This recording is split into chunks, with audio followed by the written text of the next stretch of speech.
Okay, good morning everybody. I am John Paul B. Minerva. I graduate of EB Philosophy last 2023.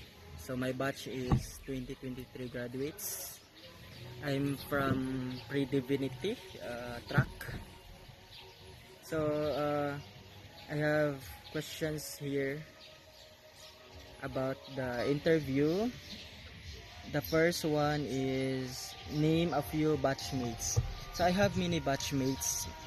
For example, in the seminary, my batch, original batch, the batch Asay, together with the few batchmate named Daniel Lumongo, John Lawrence Pinaso, Lordan,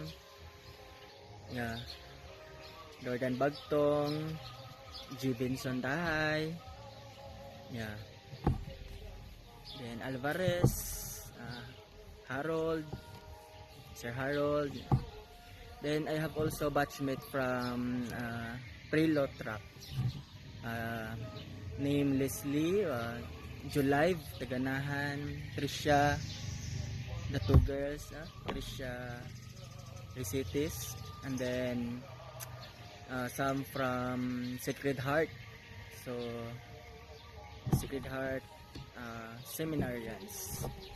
So now current business or job. So I am a teacher now in elementary and high school. So I am teaching Christian Living Education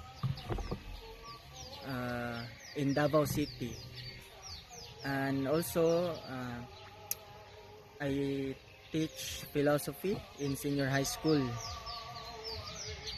And then another is memories of Xavier University Philosophy Studies. So one of my memories while studying, maybe the Himamat.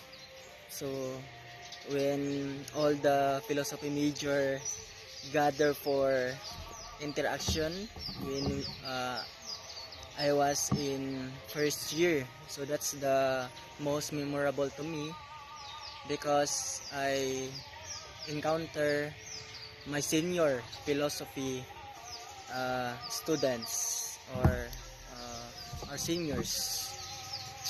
So, and then the other is when we had our comprehensive exam. So our batch studied all together for this preparation. So that's the memorable one. Then how training in philosophy has helped me. So maybe it can help me in my decision in life, the desire, the decision on what to continue in life.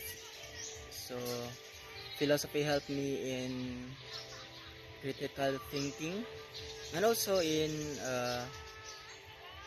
helping young generation in philosophy, teaching philosophy. So my personal philosophy in life is the only constant is change. So that's my personal philosophy always. The only constant in life is change. So I believe that people change every day.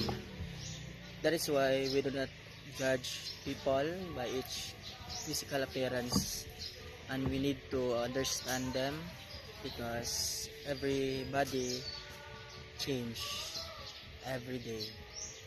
So I think that's all for my interview. Thank you and God bless.